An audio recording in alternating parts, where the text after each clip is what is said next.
Order!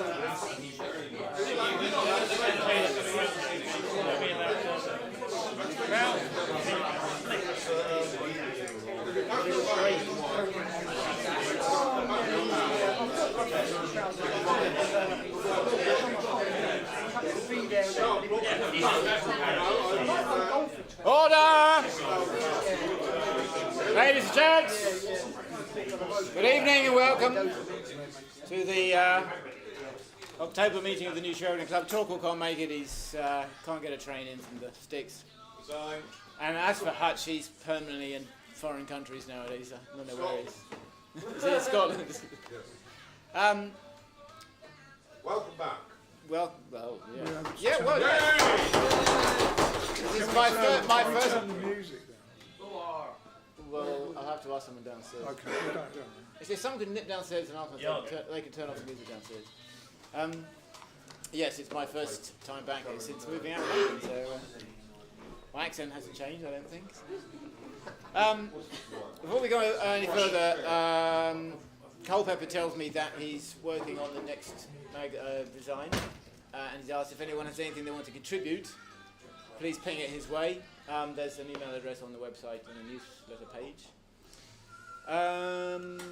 As for upcoming things, our Christmas party will be on the 8th. We don't have a theme for it yet. And then Moot is later on in December as well. That'll be merged with this, because now that these meetings are on the third Wednesday of the month rather than the first, it kind of runs into the Moot, so we'll be combining the two in this room. I think that's all the notices I can think of. So without further ado, I'm going to hand over to Essex, who's going to talk to us. Sorry, can I have the pointer? The pointer thing? I will give you the pointer thing. Talk to us all about men's hats and when to wear them. Hey.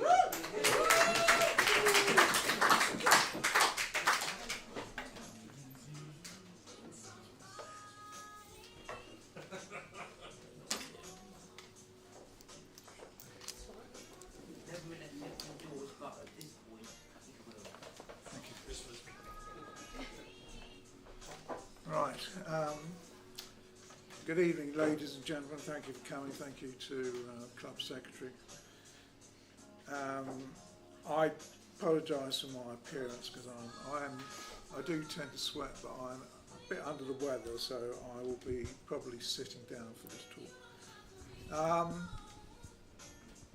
So the talk this evening is about men's hats and where to wear them, a definitive guide. Now, I'm not going to discuss every hat known to mankind because we'd be here all night, and frankly the vast majority of them you're never going to wear. So with no further ado, I should begin. So that music is very off-putting. It's all right if I sit there? Yeah. I can hear you fine. Can you? Fine. Yeah. Above the noise. Okay. It was March 1938, a crisp early spring morning, and with the sun glinting off the soldiers' helmets as they goose-stepped down the Unter den Linden. I'm so sorry, that's the wrong thing. I don't know how that got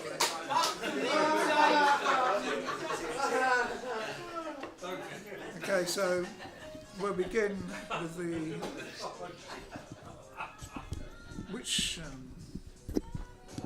sorry, I'm being very stupid. Which one to press on?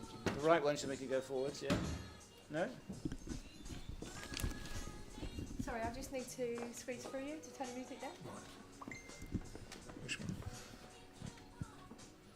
It should be that one. If it's not working, I'll need to look into it. I'll have to.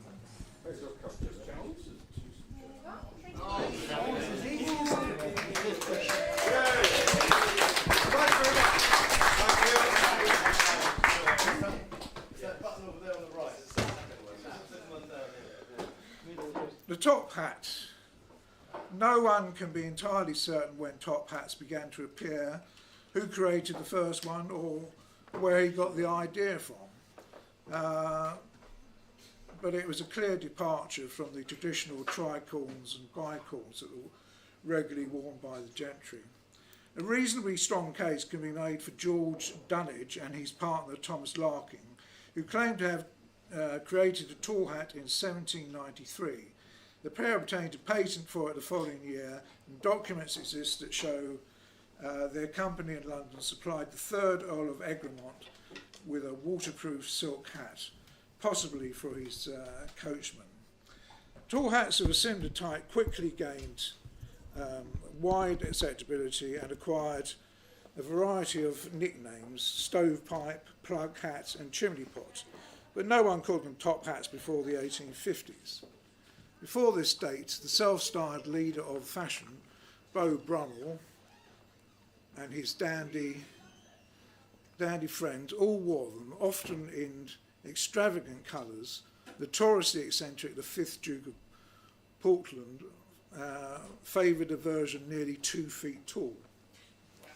The top hat began to be worn by all classes, and ceased to be a common fashion item by the mid-19th century.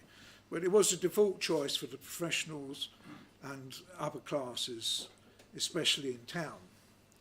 In 1908, a Tory MP resigned from his shoe club in embarrassment after turning up for his first visit in a Panama, only to find all the other members wearing top hats. But by the 1920s, top hat sales declined as the appearance of softer, more informal hats took hold. They were preferred as morning suits gave way to city pinstripes, and the rot well and truly set in by the start of the Second World War. Now, here's a gentleman wearing a fine silk hat, top hat. Nobody recognises him, though. No. Von Ribbentrop, yes, that's right.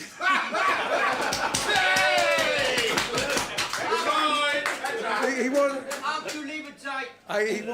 was the German ambassador to London, and famously or infamously had an affair with the Duchess of Windsor, or so it said. I'm not convinced actually. The top hat continued to be a conventional but part of diplomatic dress, and here are the Japanese government delegation on the USS Missouri when they signed the surrender to the US Armed Forces on 2nd of September 1945. So it was very much still part of diplomatic dress. They were worn by the government's broker. The government broker, there were 2 of them actually, but the Mullen and Co were the more famous.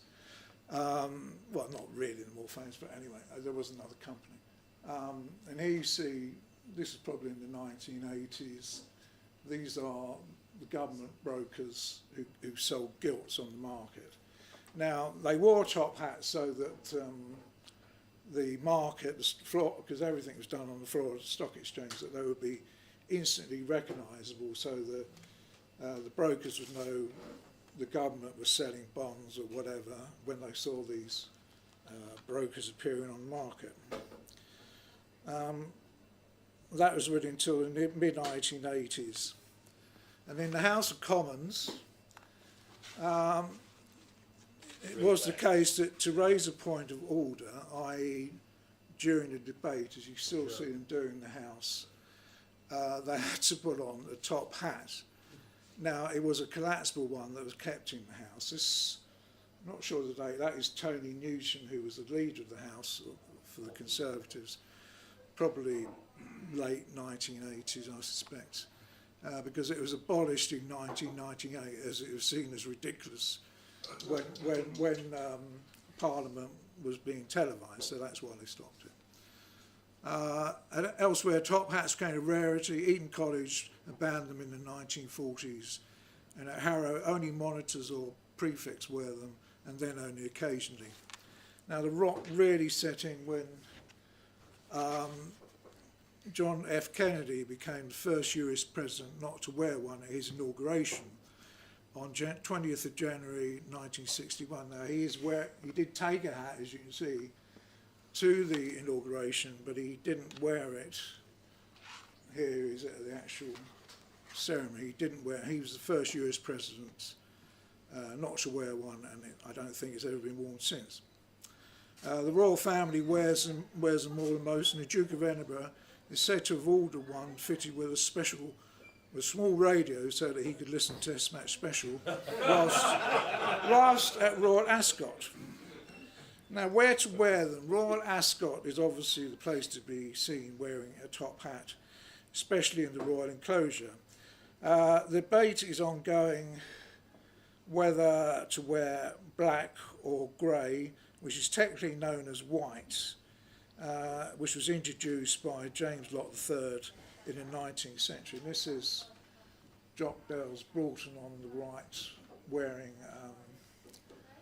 what is known as a white top hat by Locks. He famously was charged with the murder. I did actually do a talk on Lord Errol. He was charged with the murder. He was acquitted but committed suicide when he returned to Liverpool. Black has certainly gained the upper hand in recent years, and silk is the most esteemed covering. However, these are no longer made, as you may well know, as the French factory that made them closed in 1968 due to the brothers who owned it near Lyon, Nicholas and Bobby Smith. I think they were English, actually. They fell out over Nicholas being disinherited from his father's estates, and the whole process of spinning the silk and weaving it has been lost. So you won't ever find a new silk. If anybody tries to sell you a brand new silk hat, it just doesn't exist. You can, of course, buy silk hats made prior to '68, and if you've got a smaller head, you're probably in luck, because people's heads, like everything, have grown over the years. Yeah. So I didn't catch. So as I said, and they can range from anything from £500 to 15,000. Lock & Co will sell you a black felt top hat from about 625, and an Ascot or white top hat at 595. Other than Royal Ascot and Derby, top hats can be worn at traditional weddings with a formal morning dress code, but these really are very few and far between. You won't see many, if any, society weddings with people wearing top hats. It is very much old hat, as they say. And they can also be worn for very formal evening white tie events like an opera ball. The Homburg. The origin of Homburg was as a stiffened felt German hunting hat from the 19th century. The hat first appeared in Britain in August 1882, when the then Prince of Wales, later King Edward VII, wore one on his return from a trip to the German spa town Bad Homburg, from which the hat takes its name, where the English upper classes liked to take the water. They also liked to take the opportunity to gamble, which was illegal in Britain at the time. So British visitors ate the Prince's star by buying similar hats at the town's Mockle factory in 1920. There was a factory at Mockle, I'm not quite sure where that is. In 1923, the inimitable Jeeves, Bertie Wooster, tells Jeeves, "Then bring me my wangy cane, my yellowish shoes, and my old green Homburg." However, the factory was in trouble and had closed in 1931, but Homburgs still remained highly fashionable. None more so in the night. So that's the king wearing, I think, probably a grey or brown, perhaps taupe Hamburg. I mean, they are predominantly sold in black, but you can still get them in all sorts. I think, Clayton, you have a... I have a grey one and a brown. There you are. More so than none more so than the 1930s, being worn by the Foreign Secretary, Anthony Eden. Here he is. Usually in black felt with a silk brim, it is still referred to as an Anthony Eden or just an Eden. It was particularly fashionable amongst fellow politicians, including Neville Chamberlain and Winston Churchill. Eden was a popular figure, at least until his resignation as Prime Minister following the Suez Crisis in 1956, and as a young Foreign Secretary, aged only 38, which was very young in those days to hold high office, he cut a dashing figure. Chips Channon, who I have done talks on before, dubbed him as one of the glamour boys. Although they went out of fashion in the 1960s, they were worn by Dwight D. Eisenhower at both his presidential inaugurations in 1953 and 57, and Konrad Adenauer, the German West Chancellor, also wore them. However, Tony Hancock wore them to a more comical effect in his eponymous comedy show, Hancock's Half Hour, in the 1950s and 1960s. By that time, it really was on the wane. The Quite dramatic shape one as well. Yes, you can get them. I mean, that looks like a very old style one. Yes. The Homburg is a formal hat, so it can be worn at black tie evening events and weddings. It can also dignify dark suits. Homburgers are usually black, as we discussed, but they can be found in various colours, from grey, navy, blue, camel, fawn, and even maroon. They are an ideal hat for black tie evening wear. I will just have to take a drink, because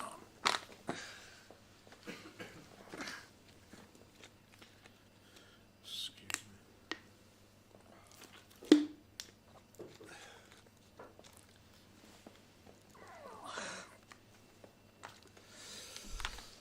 The bowler hat. That's a Lock and Co. All the hats I've shown are from Lock and Co. Mainly because I've used them because they do all the traditional hats, and as you will find out, Lock and Co. have a very long-standing connection with the bowler hat.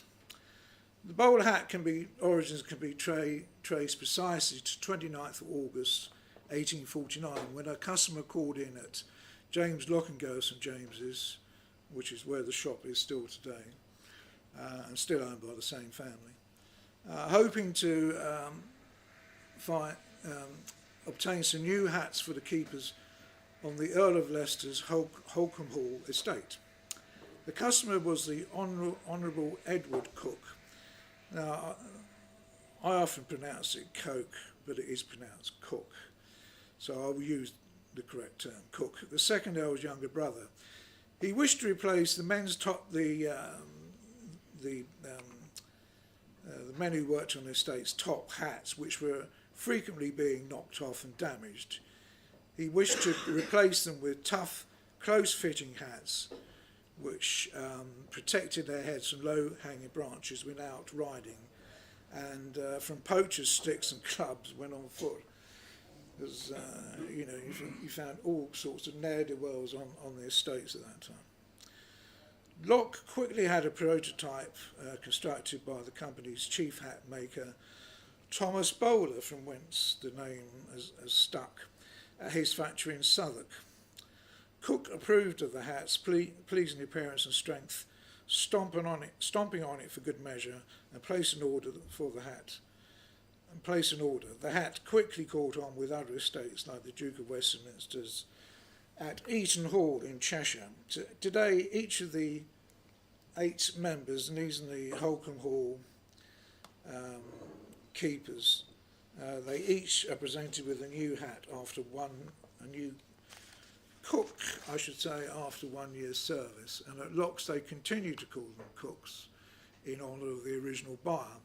However, the term bowler has enjoyed far greater prominence, especially since the fashion for them was spread from England's country estates to the capital city. That's the gentleman, a fox hunter there wearing the bowler, which is where you'll still see it today.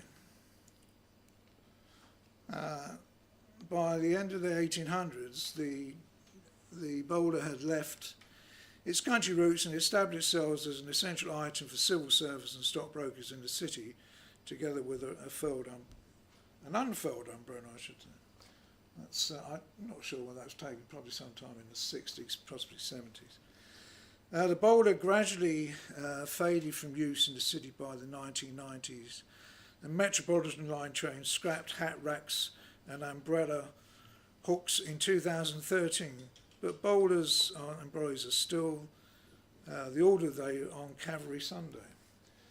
You can tell that's an old photo there because forward to the Tories doesn't really work at the moment. And these are the Guards officers who still parade on, they parade on Cavalry Sunday in Hyde Park. This is London's annual combined Cavalry Old Comrades Day Association parade for the fallen. Serving officers are also expected to wear suits and hats when they're in town on duty, and so Lock & Co still sell 4,000 to 5,000 annually. 4 or 5,000? Apparently so. Retired officer John Steed, played by Patrick Macnee in the ITV series The Avengers, kept up the appeal of the bowler for the man about town in the 1960s. But as I say, it was really sort of the high point of the bowler in Britain. In the US, the bowler was known, or is known as the derby, and had more working class origins, being worn by railway workers and cowboys, and most famously by the British comic actor Charlie Chaplin as the Little Tramp, which Chaplin portrayed in Hollywood films from 1914 to 1936. Where to wear it? The bowler is a semi-formal hat and can be worn with a dark suit or a blazer and dark trousers, but is rarely seen today. It's more usually worn by stewards at country pursuit fairs, horse racing such as Royal Ascot, and of course at the Chapel Olympia.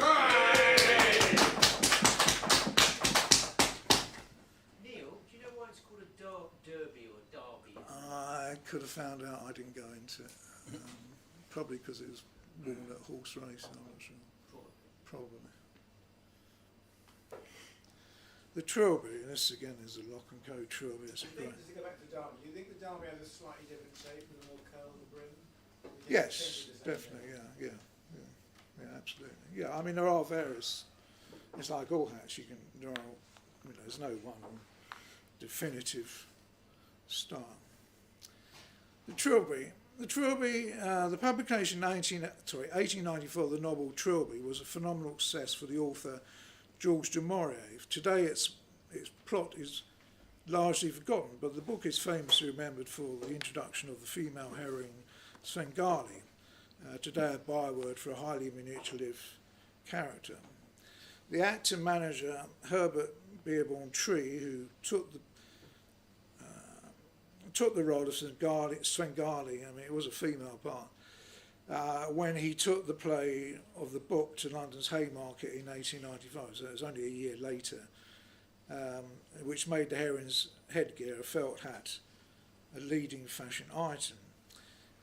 It's similar in style to the fedora, I'll go on to the fedora, but it has a smaller, shorter and slightly sharper crown with a narrow brim. The hat became a more relaxed choice away from the formality of the top hat and was particularly favoured by bohemians such as the writers and artists of the Bloomsbury Group. The poet and painter Isaac Rosenberg, this is him in a self-portrait, wore one for two self-portraits that hang today, one in the Tate Britain and the other in the National Portrait Gallery.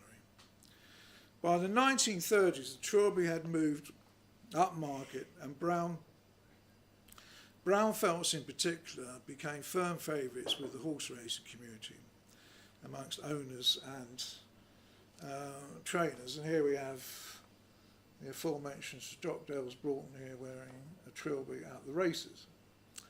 That's probably in the 1930s before he left for Kenya.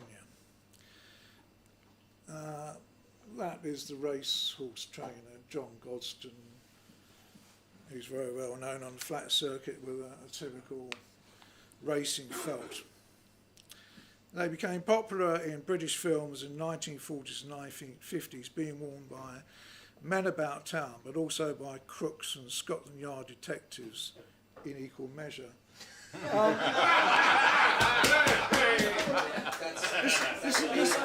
This is gentleman.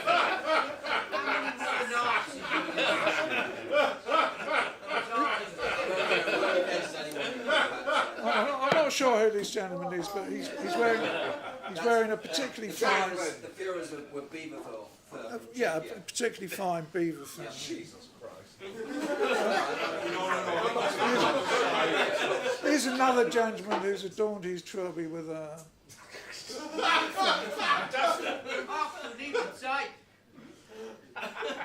Okay, that's the last of the Nazis, I promise. They were particularly probably, say, by 90 by Crooks. This is Pinky. What was his name? What was his surname? Pinky. I forget his anyway. Pinky in Brighton Rock. He was a very sort of punkish sort of hoodlum who rather fancied himself. And this is a scene from Fabian of the Yard, one of several sort of Scotland Yard detectives who were popular in the 1950s. That's Fabian of the Yard on the right. And then they were still reasonably popular in the mid-60s when James Bond wore one played by Sean Connery, and this one was in From Russia With Love, but he also wore it in Dr. No. I'm not sure whether he wore it in Goldfinger. So, but it was really sort of dying out by the late 60s. The trilby is a semi-formal hat that can be worn with a suit or a blazer, sports jacket and trousers. Traditionally made from wool felt, the very best ones are made with rabbit fur, and strictly speaking, a brown trilby should be worn out of town, in particular the races, and a grey or black trilby should be worn in town. A black trilby is particularly best suited to black tie evening wear. The fedora. The fedora, this is again a James Lock & Co. fedora. The fedora took its name from a play, again, Fedora, it's all very original this, by the French playwright Victorien Sardou. This was written for the famous stage artist Sarah Bernhardt and was first performed in the United States by her in 1882. It tells the story of the cross-dressing Princess Fedora, Romazon, and was later turned into an opera. Numerous film adaptations followed, and the style of hat she wore caught on immediately by both sexes. It was worn as a symbol of the women's rights movement, but the movie soon associated it with prohibition gangsters like Al Capone here, and it was worn by leading film stars of the day. This is a bunch of gentlemen in the 30s wearing fedoras. So how does the fedora differ from the trilby then? Well, it's got a wider brim, Wider brim. essentially. And it's well, I did explain it briefly, but I can't remember what I said now. We'll go back to it. Yeah, I can go back over that. Anyway, so, and it was worn by, because of Prohibition, we then had the onset of gangster films in Hollywood, and James Cagney was one of the famous protagonists, plus also George Raft. So the fedora is very much associated with, how should we say, not particularly Rough types. likeable sort of people. Bricks. But perhaps the most famous fedora wearer was Humphrey Bogart, seen here wearing it with his traditional aquascutum raincoat, most famously worn in his, well, undoubtedly his most famous film, Casablanca. The fedora is a mainstay of suspense movies through the 50s, being worn by the stars of film noir like Robert Mitchum. has always been regarded as a rather flamboyant hat, and as such in Britain it was first worn in 1883 by Oscar Wilde, who purchased a black fedora for a year-long speaking tour in the USA. Fedoras only took off in Britain in the 1920s when the Prince of Wales wore one, but generally the trilby was more preferred. The fedora lends itself to more exotic materials of hat wearing, ranging from wool, cashmere, rabbit and beaver felt to mink, mohair and even chinchilla. It also lends itself to flamboyant colours such as green, blue and maroon. The fedora, like the trilby, fell out of fashion by the 1960s, but was given a boost in the 1980s with Indiana Jones when he wore the famous brown hat, which was created for the films by Herbert Johnson, a well-respected firm of hat makers who still exists today, but within a different framework. And it was known as the Poets, and they, as I say, they still produce it today, and they do you can have it in, I think they produce about 8, possibly 10 different versions of it. Did Tom Baker wear one as Doctor Who? I think he did, yes. I think he did, yeah. Much broader brand. Myself not being a I don't huge... necessarily that one, I didn't mean Where to wear it? The fedora's there's never been a formal hat as such, and is best suited to more flamboyant personalities who wish to cut a dash. If worn in black or grey, it can be worn with dark day suits and at a stretch with black tie, evening wear, but it's probably better suited to more casual wear with a blazer, button-down shirt and chinos, preferably in deep brown. And I will have to take another drink, otherwise I shall expire. What else? Gin in there. Yes, not sure gin would be the best.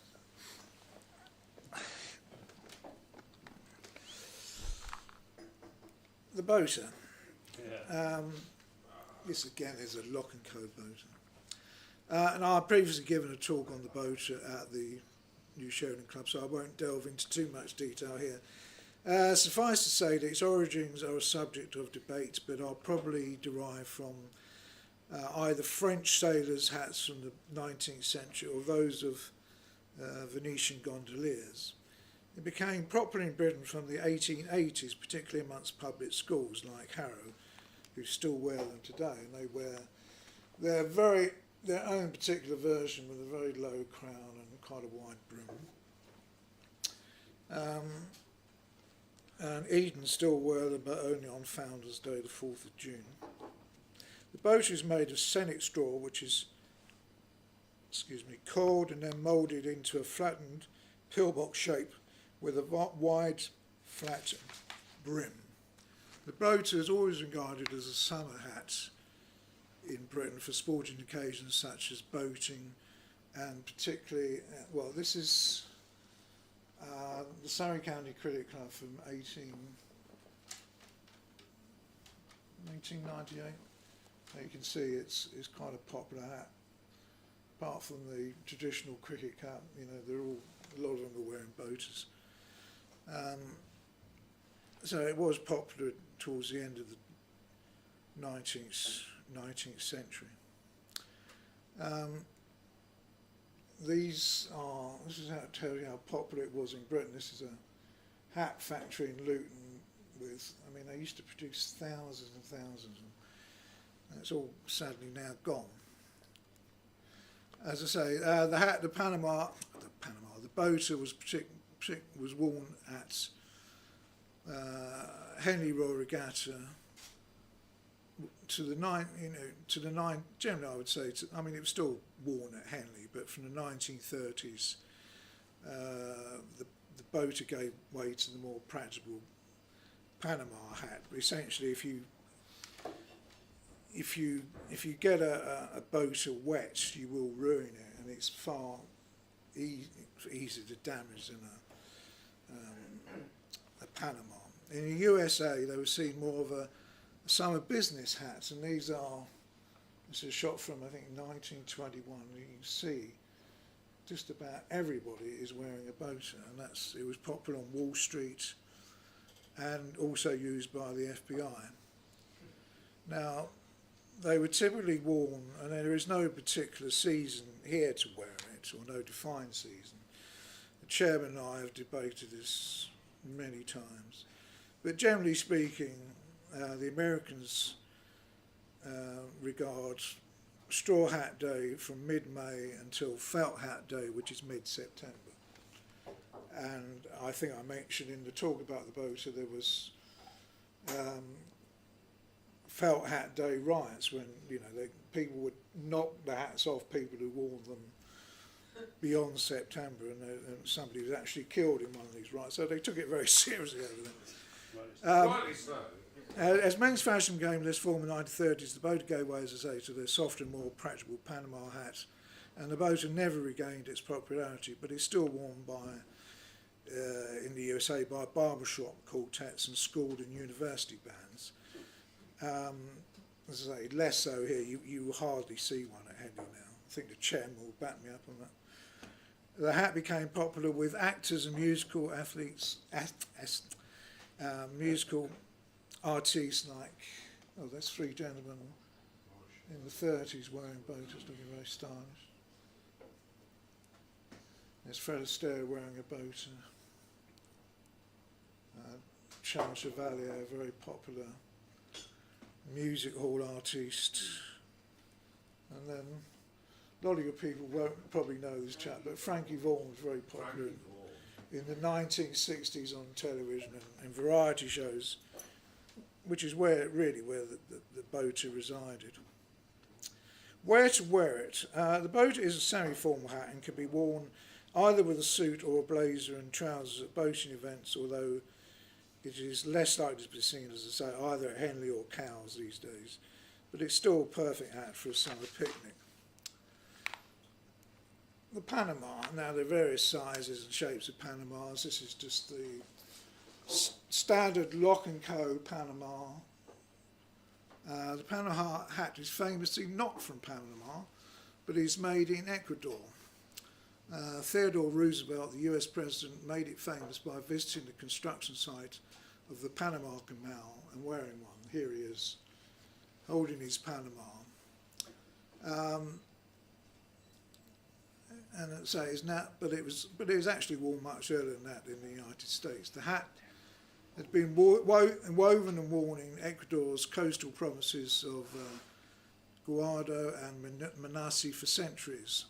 They were made piecemeal until a Spaniard called Alfaro y Gonzalez built a factory to produce them to export to the States and sold them to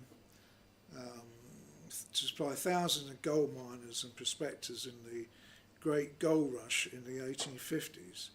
And they've been a popular Ecuador export ever since.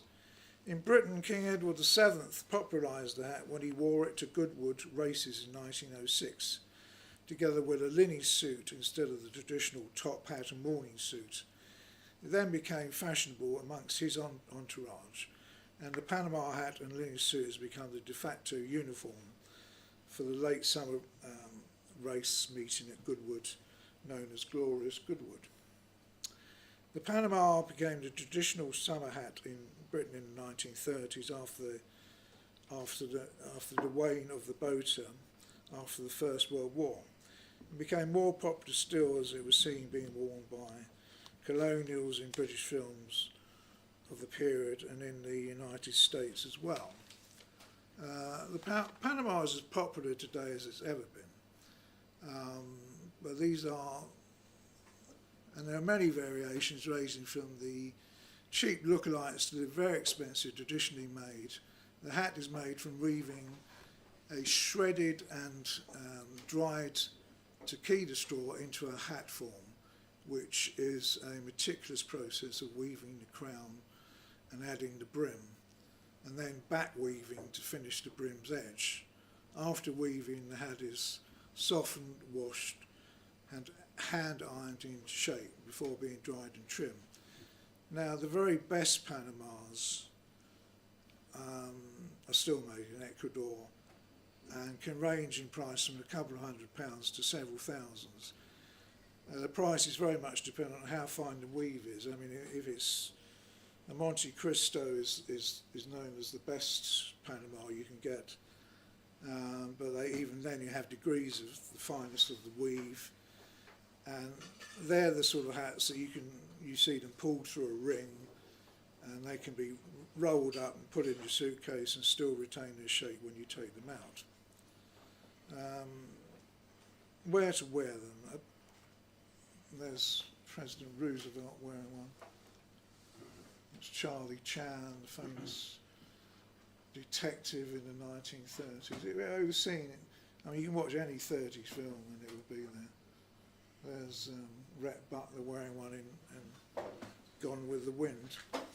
The Panama is the very versatile hat. It can be worn with casual wear or a suit or blazer, but is not regarded as a hat for very formal occasions.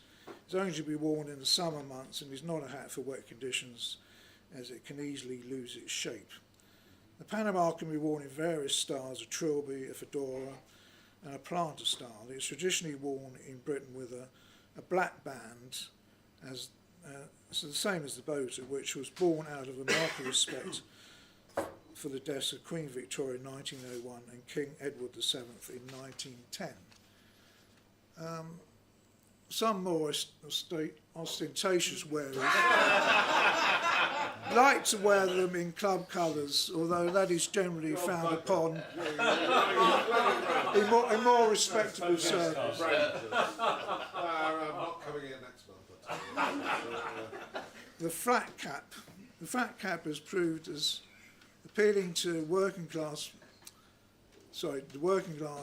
as it has to lovers of field sports and country wear. It owes much of its success to a 1571 Act of Parliament where anyone over the age of 6 was required to wear a woven hat on Saturdays and religious holidays. Yeah.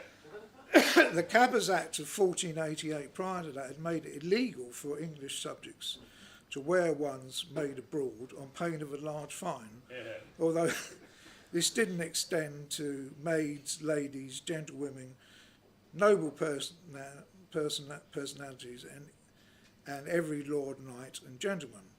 So it was very, very particular about who would be liable to be fined. The object of the laws was to protect the British wool trade, which was essential to the medieval economy. And my forebear, the second Earl of Essex, boasted 6 beaver hats from Canada, 10 of velvet, and a further 5 of taffeta. Yes, we don't like to talk about it.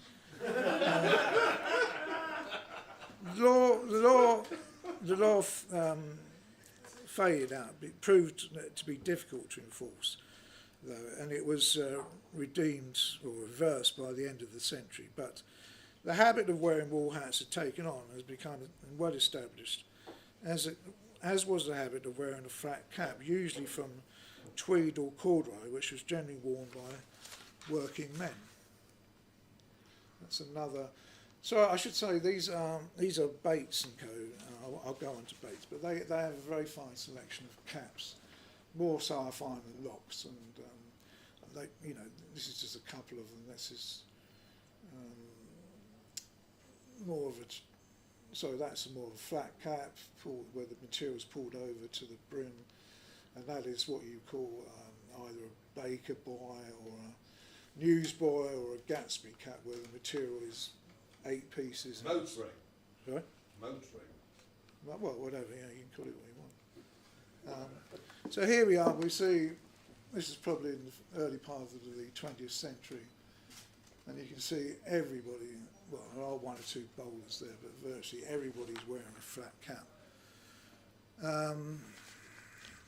So I just mentioned the newsboy and the baker boy cap is a firmer, more voluminous style made from 8 triangular panes of fabric which meet at a central post and are covered by a cloth-covered button. The body of the cap is pulled over to the brim. The duckbill cap has a sloping triangular profile that gives it a pointed duck's beak shape. And the ascot cap has a distinct, more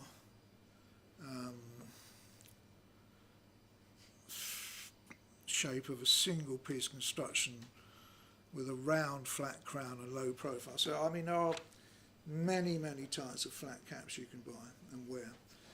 Caps are made from all types of material suitable for the conditions, suitable for conditions, whether it's summer or winter, from Harris tree to mohair to leather and linen.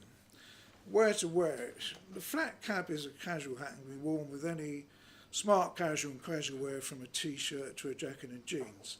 For the country, it is worn more as a practical cap for field sports, especially shooting, and for general walking and hiking.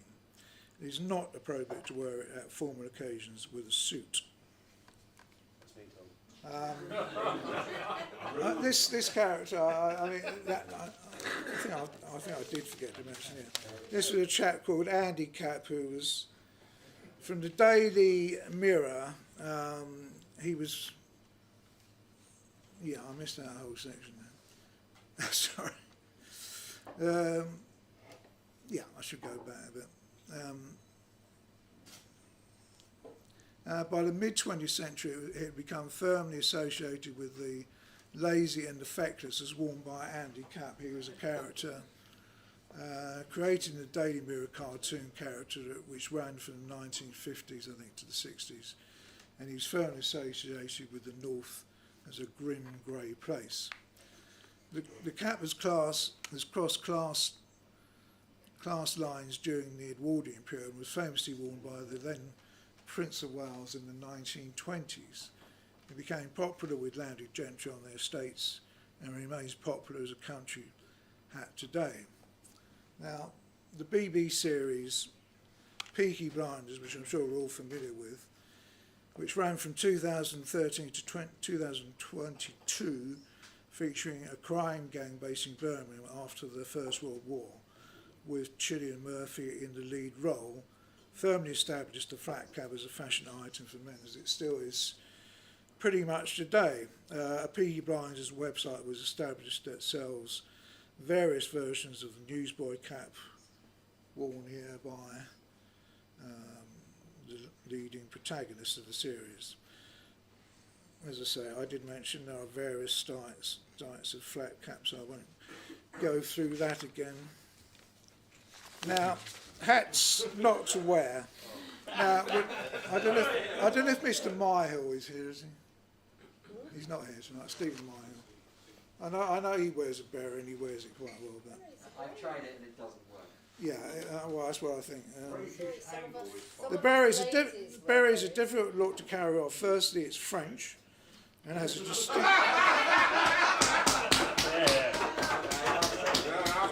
emanating from the Basque Country and has a distinct whiff of an onion cellar about it. Favoured by artists and intellectuals, it is also associated with British situation comedy from 1970s and 1980s, from Hello, Hello to the hapless Frank Spencer, seen here from Some Mothers Do Have 'Em. And Citizen Smith. I could have mentioned Citizen Smith. The baseball cap.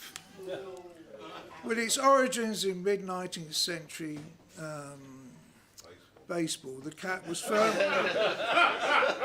You obviously read my script. The cap was firmly established itself in Britain as the ubiquitous headwear for teenagers through to pensioners. As such, it is a hat to avoid. It was widely reviled in 1987 when the then Conservative Party leader, William Hague, wore it together with all his aides with the word Hague emblazoned on it. This, sorry, was it? I thought 97, beg your pardon, 1997, correct. Hague, and is the most preposterous hat for anyone to wear over the age of 20. Is that Albert's steptone behind him?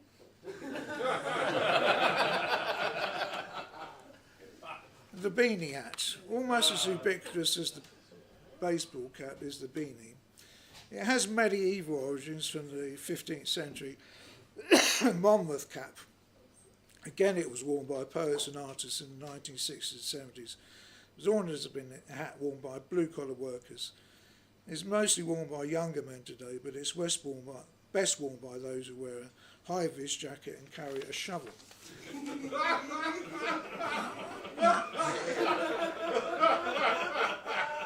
Unless you wear it in World War II commando style. Well, it's yes. a no.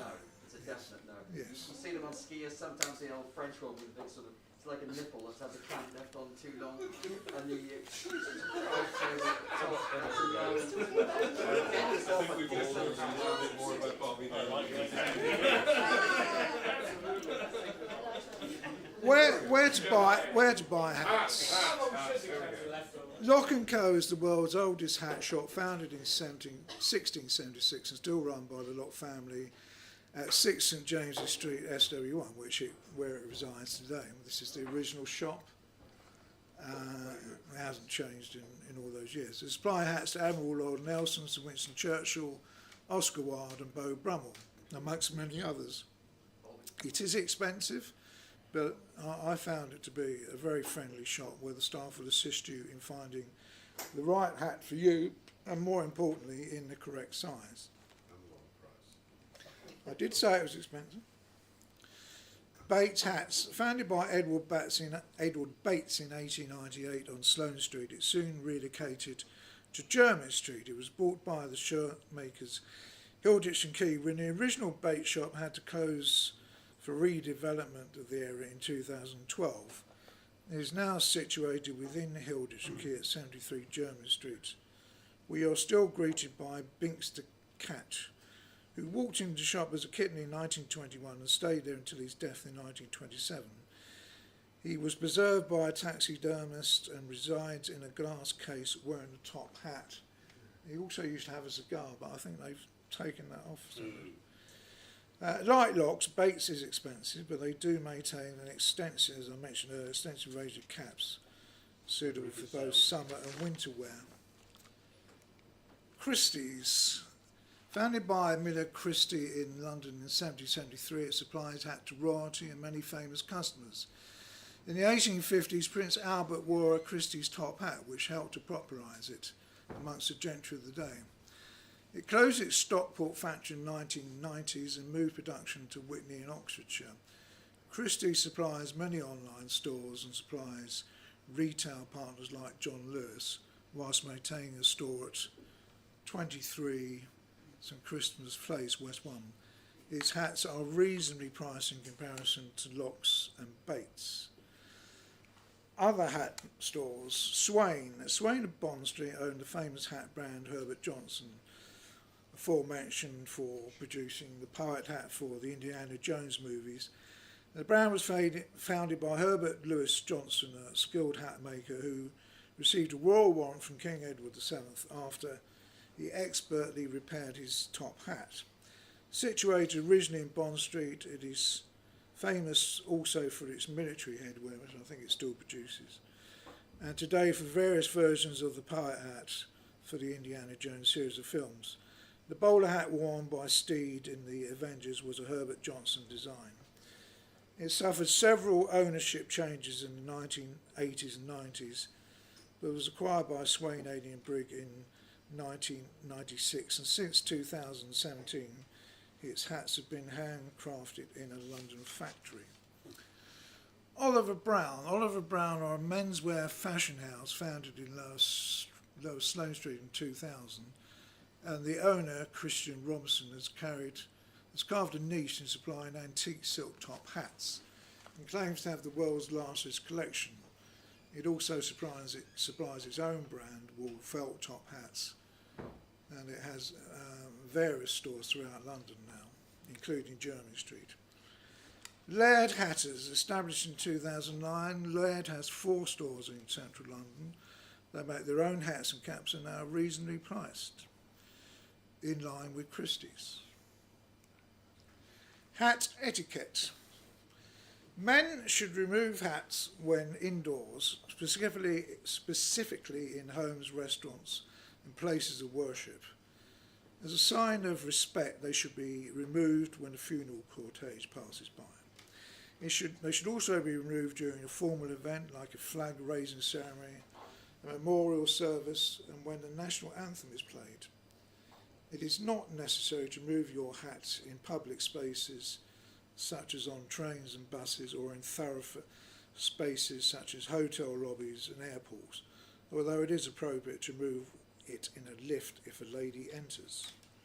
And readers of the Chat magazine will be familiar with the act of hat doffing. It has its origins with medieval knights who removed their helmets or lifted their visors, signifying trust and friendly intent to a fellow knight. Today it is etiquette to doff one's hat when greeting a lady one knows, or removing it if one stops to converse. And that, ladies and gentlemen, is that.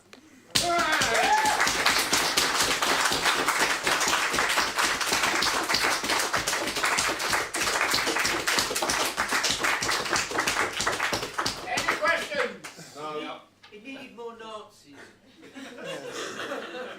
There was back in, I think up until about the 80s, there was quite an association between the bowler hat and American. Sorry, I didn't quite catch that because he was saying something. I was saying that back in up until the 80s, I think there was quite an association between the boater and American political conferences and rallies. You see that with parties on both sides. I wondered, did you discover anything that made sense of that link, or is it just? Well, I think the boater has, as I said before, in the States, it's got more of a business association. I mean, in Britain, it's more of just a summer hat. I mean, although you will find photos of city workers wearing it in 1920s, I'm sure, but as you say, I'm not sure whether they still wear it at conventions. They used to, didn't they? They do. It's died out. If I interject, when I was in Washington, I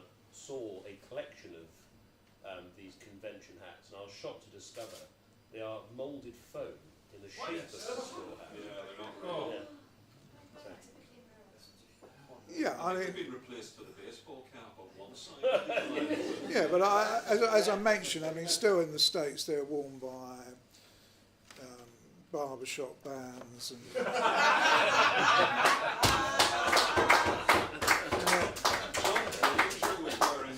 And they're worn by university, as I mentioned, parade. So they've still got a very firm connection with the States, much more so here now. I mean, nobody wears them. I mean, you can go online and you'll find these comical boater hats that for fancy dress. I mean, there are boater hats like every other hat. There's boater hats and boater hats. You're going to have to pay.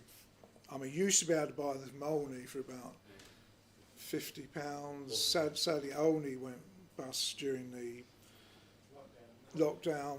Stetson are the people who make them. I came across them in Lisbon, and Stetson make things that look as if they are about as close as it gets, and I'm a very particular man. If I may interject, are you aware of Gamble and Gunn? Yes. Who are in Plymouth. I've been talking to them, and they swear, because they couldn't buy the original machines from Olney, they swear they've made their own. And I've seen them advertised recently. I actually did have a Gamble and Gun boat. I just found it a bit shallow on the. Oh, I'm sorry about that. What could have been, eh? Anyway, there are. I thought Olney would be the death of the boater hat here, but actually, Lock and Co. do their own one. The chairman's very funny about Lock and Co. I don't know where they source them, but they are available, generally available now. But you are going to have to pay $200, $250, and it's worth paying because it's not a hat you're going to wear very often. And the alternatives are just, they're just not worth buying. I mean, I've seen these. In the next issue of the Vintage Review, there'll be an article about a young man in Luton, from Luton, that has gone around and bought, and has been, in fact, they've mostly donated them, the old machines and locking presses and so forth. And the idea is they're going to start making boaters there again. possibly some of the fineries, because I understood Olney had kept the yes. machinery because So they. it's from some older companies that closed, you know. Yeah. Well, I mean, Stockport and Luton are both the famous centres of hat making. I think the interesting thing about that was. But Luton particularly for. How can we support this person? So we'll I'll put all the information in there. One of the things I'm quite interested in is that it's possible that there are some people weaving the straw, and the Senate straw that you showed in the picture there, which is not only sold by law, is. Well, I'll correct you there because Olney's. Okay. Lot will say they didn't get theirs. Anyway. They're bloody dead. They're bloody dead. I know the people at Lot. And They I've don't lie. And I've got that very one, and it's quite a basic rough weave. And if you see some of the vintage ones, you know, very fine set weaves. And I think this young man might introduce some of those, because you can get the basic, you know, woven. Yeah, I mean the fact was that Olney just made so many of them. You could get them at a very reasonable price. They never actually retailed them. They always sold them to hat shops, and that's what killed them off, because all the shops were closed, and therefore they weren't getting any orders, and that's why they. I think the family are still hoping to get it going at some stage, but I'm not aware of the machinery. You know, you could well be right. They may have sold the machinery. I don't know. I think this chap's literally gone to old. There's people that had one or two blocks, presses in the blocks, and yeah, there's still a couple of places that make what's the name of it, the molds.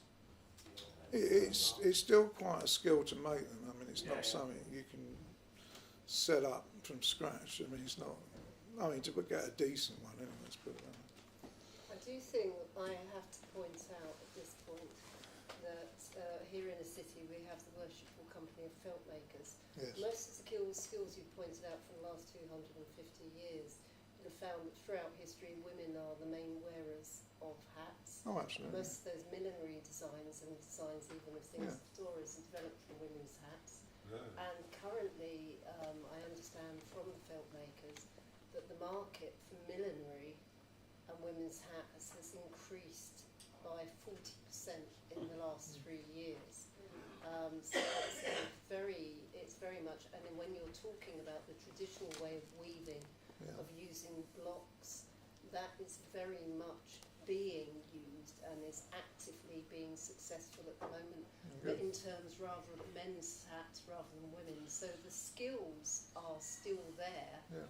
And in fact, you might argue that the real source of excellence at the moment is not in the production of men's hats, it's in the production of millinery. Well, absolutely. Which is wonderful because it does preserve the skills required. Yeah, absolutely. Because as I said, the fedora and trilby were both women's hats. They were just adopted by men. But as I say, the fedora was most definitely a lady's hat when it first became fashionable. It's only been difficult to say, but gangsters sort of took it on as a. The boat is a very basic hat to produce, actually. It's a piece of simplicity to your average milliner. Right. So if the Well, I think you still got to have the right machinery to make it. well, the machines are there, but milliners have them. Do they? So I just wanted to, the feminist in me just wants to make sure. That No, you're absolutely right. I mean, in fact, I might suggest that some of you might want to look, if you ever want to have a hat made, there are quite a few of the people who are made-to-measure women's milliners are extremely capable of making extremely good men's hats, often to a higher quality. I'm not talking about Bates or Locks here, I have a lot of time for them, but if you want a handmade men's hat that's a reproduction of something from the 18 or 1900s, I would suggest a milliner would be the way to go. They'd certainly be cheaper. Yeah. Further to Min's comment, what you kind of glossed over, you did say something about bowl hats being horse riding wear. What you didn't say was actually certainly when I was learning to ride horses, it was a real graduation when you were old enough to wear a bowler. That was men or women. Right. If you did dressage, you could wear a top hat, but a bowler, every rider riding teacher I ever had, and I've been riding since about 4 years old, wore a bowler, men or women. It's kind of gone away now because of health and safety rules. You have to wear a crash cap. Yeah, exactly. But you kind of got to say with that. But it was a really important, and it's still worn by the hunters. Well, it was originally, as I said, it was created as a sort of the first sort of hard hat for. I mean, it's unisex in the sporting. Yeah, oh yeah, absolutely. But you know, it was, you know, first created for beaters and staff who worked on the estate, who would wear it on a daily basis, who would be riding and getting their head, you know, top hats. I can imagine it cost them a lot of money to replace those top hats, so they wanted a hat that was perhaps cheaper to produce and was more practical, and therefore that was its original design. It just then morphed into becoming a city hat, but its original design was as a protective hat for horse riders and basically estate staff who had to encounter all sorts of ne'er-do-wells. It's very much worn by women riders as well. Oh yeah, it's absolutely a unisex hat. Yeah, for that purpose. Yes, yes. You know, I would have loved to have been good enough to, or to have ridden for long enough to have had a bowler hat. You know, that would have been. Yeah. Oh, I would have I think been. you should get one now. I don't ride enough now. No, I haven't You ridden don't for a need long to ride time. to get one. I mean, I'm sure they would still be worn today, but for the fact that health and safety is It's too small for me. deemed that you've got to have a proper, you know, like jockeys, they have a proper protective hat. It's very difficult to be allowed to wear them now. No, exactly, which is fair enough. I've got a really serious question. Really serious Right. question. What's your favourite hat? Ooh. Yes. I like the trilby in Hands up for Trilby. a traditional style or a Panama. I think the trilbies are very. If you're going to choose one hat, I find the Stalhelm goes very well with a lot of suits. Hands up for Stalhelm. I mean, I'm not a fedora person. I have worn a fedora Panama this year, and I quite liked it. It's just a bit too flashy for me. On the point of the Stahlhelm, after extensive testing in the late 1920s, it was adopted as the official helmet of the Irish Defence Forces of the Irish Free State, and it was only dropped in the back end of the 30s when the emergency, as it's officially known in Ireland, started, and the Daily Mail ran a headline, "Helmets of Hate," and tried to imply that the Irish had adopted it to spite the Brits because it was Hitler's helmet. But it was the M1916 pattern, you know, so it was very much pre-Nazi. Have we managed to pinpoint a moment in history where the wearing of a hat ceased to be a daily requirement of men's fashion? I'm sure we all have photographs. Well, unfortunately, I was around during the period. I would date it to the mid to late 1960s. I'll go with that. I think that's when men went bareheaded. I don't ever remember my father wearing a hat. It's bizarre. Don't people keep their heads warm? It's My father usually wore hats in said. the 70s. Yeah, it's usually said in the US that it was JFK's decision not. Oh yeah, I mean, that was definitely you're right. But my grandfather in the city definitely wore a bowler hat into the 70s. Yeah. So. Oh, I will say yes. I mean, if you're talking specifically about the city, then I would say yes. That went into, I would say, the 70s, probably. I've just seen one actually. One of the plant Well, my own father, who was an electrician, a working class Irishman in the 60s and 70s, I don't think I own a photograph of him where he's in a suit out and about and he isn't finished off with a hat.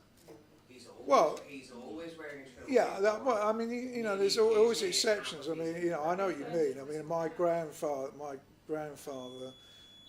was from a period where you wore, you know, he didn't wear a suit, but they would wear a suit on a Sunday if they were going to church, and they might wear a hat. But I was around during the 60s, and I don't remember my father wearing a hat. As I say, James Bond, who was a very seminal figure and fashion icon, was wearing a trilby in those early Bond films, but I think you know, I think that finished by, say, the late Our 60s. next door neighbour, we moved to this house in 1967, and I always remember, as long as I remember, Mr. Gray wore a bowler hat to work. He wore a bowler hat, a carnation, and he carried an umbrella. He was actually a manager of Clark's shoes in Romford, but he wore that. Was he a guard? I discovered that when my mum took me there. Was he to have a look. ex-military? I don't know, but he always wore. If he was, he was Current correct. Captain Yeah. Peacock.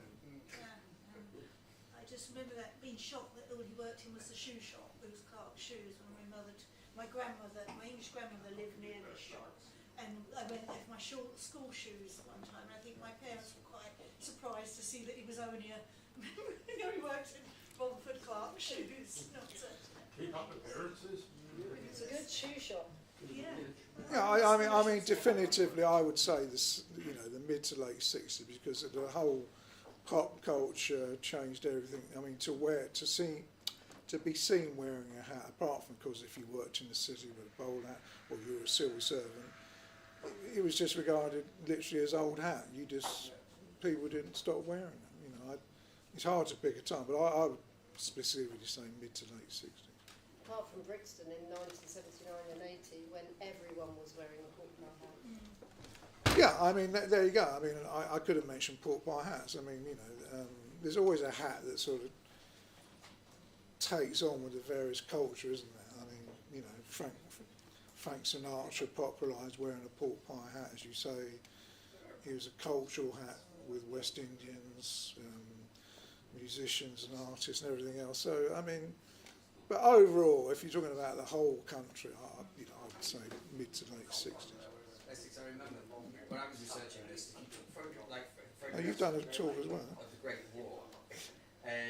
War era, different trades in the same factory would wear different hats, so that the more senior you were in terms of the trade, you wear a different hat to the flat counts, the factory floor workers, whereas the skilled trades would wear something like a bowler, and then there'd be another trade with them. Yeah, and the World Wars always killed off hats. I mean, it killed off the top hat, it killed off boaters. You know, after each war, there's always a sort of social reaction, isn't it? You see everyone. You see Lloyd George in a frock coat and with a top hat. Yes. Who was the US president for 1990? Woodrow Wilson turns up at Versailles, top hat. So 1990 is probably the last hurrah. Well, as we mentioned, I mean, Kennedy really. Yes. He was an iconic president. The fact that he turned. Thanks very much, people. I think. That's it. Well, there you are.